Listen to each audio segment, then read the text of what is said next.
Back, Governor Andrew Cuomo proposing tuition-free higher education for eligible students who attend state universities and community colleges. The ambitious plan comes with a hefty price tag, and students at private universities would not be covered. TV 1055's Marcia Kramer explains. It is an idea borrowed from the presidential campaign trail that drew enthusiastic crowds of young voters. And now Governor Andrew Cuomo is trying to make it his own, proposing to have New York be the first state in the nation to offer a debt-free college education for the middle class. Free tuition to a state two-year school or a four-year school if you come from any family earning $125,000 or less. The new initiative comes with a $163 million price tag, money that Cuomo aides say will come from the state's general fund tax revenue. It will pay tuition costs at SUNY and CUNY schools that average about $6,500 a year for a four-year degree and up to $4,800 a year for a two-year degree at a community college. It will not cover room and board, which averages $12,600. The proposal will be phased in over 3 years and must be approved by the legislature. Lawmakers say they have many questions, like why limit the aid to just people who attend CUNY and SUNY schools? It's not equitable, and we need to have an equitable program that covers all of our colleges. And while Senator Terrence Murphy told me making college affordable is a modern-day crisis that needs to be addressed, he wants to know who qualifies and where the money is coming from. Well, Marcia, that's the $163 million question that we all need to see the details on exactly how the governor is proposing to pay for this. Is it for U.S. citizens or is it for illegals? Lawmakers worry that the governor is trying to resurrect a proposal they defeated last year to provide free tuition for illegal immigrants. But for those in high school, what would it mean for you?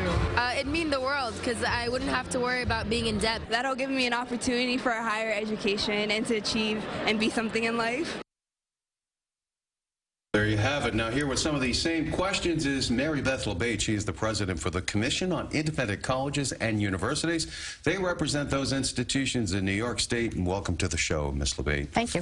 So which private universities and colleges on Long Island do you represent? On Long Island, our major universities are Long Island University, Adelphi, Hofstra, Malloy. So some of the big ones. Yes. Is the governor's plan fair to private universities and colleges? What are your concerns?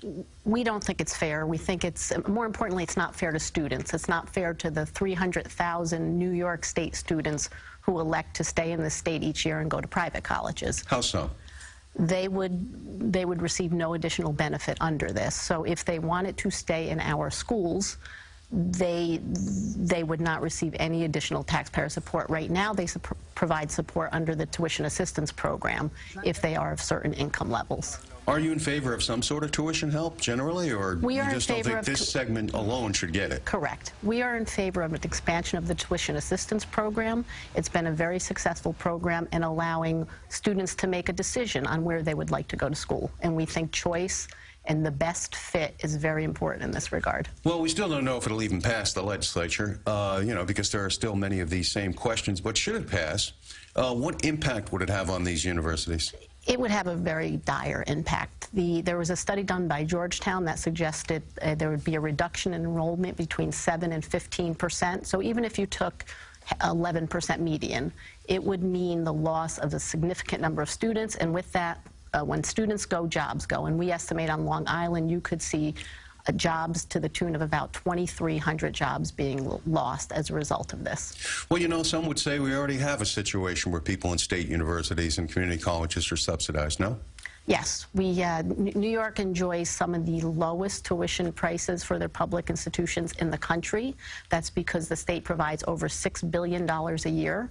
We in the private not-for-profit sector applaud that. We want there to be a strong system, but there is already significant public dollars going in to make it affordable. And then when you put this tuition assistance program, low-income students are already able to go to SUNY and CUNY for free.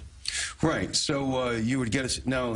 People who would choose to go to your place they might fit the income eligibility guidelines, which I believe are, I think, around under 80,000.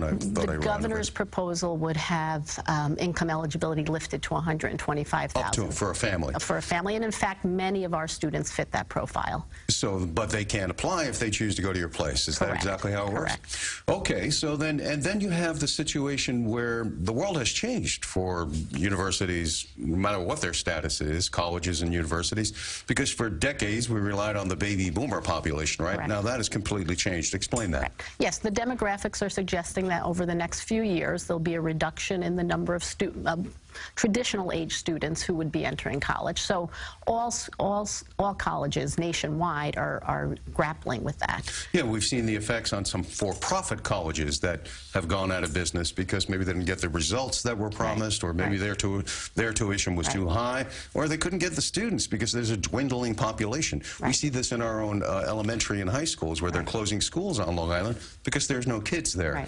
So then, one of the things that I thought was curious is your organization is saying the governor's plan is going to cost taxpayers a lot more. Explain that and why you would be pointing that out. Because nothing is free. Somebody's paying for it. Taxpayers are paying it.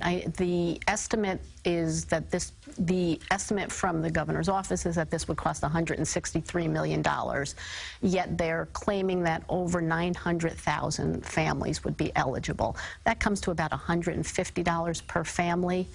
We haven't been privy to how they've come up with their projections, but I would argue that any meaningful effort to provide free college to that many families is going to cost you more than $163 million. And then you need to factor in, Richard, you're going to have to expand the capacity at SUNY and CUNY if you have this influx of and there is no provision made for that right now in the budget. But still, I mean, here you're in the same world of educating people, and you're pointing out flaws in the plan. In what, hopes of defeating it, that lawmakers will turn it down? We'd like to see a college affordability plan that focuses on all students and doesn't hurt what we believe is a very strong ecosystem of private and public higher education in the state. Now, under the governor's plan, we know that there's these income eligibility guidelines, whether it's an individual or a family, up to $125,000 for the family.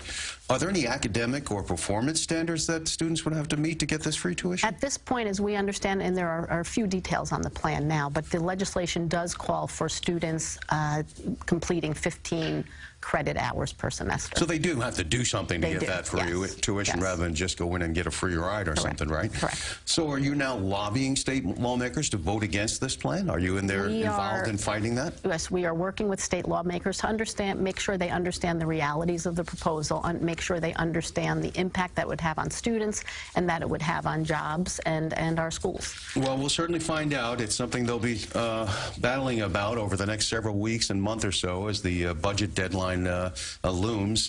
Mary Beth LeBate with the Commission on Independent Colleges and Universities. Thanks for explaining how private universities and colleges in New York feel about the governor's tuition plan. Thank you. And after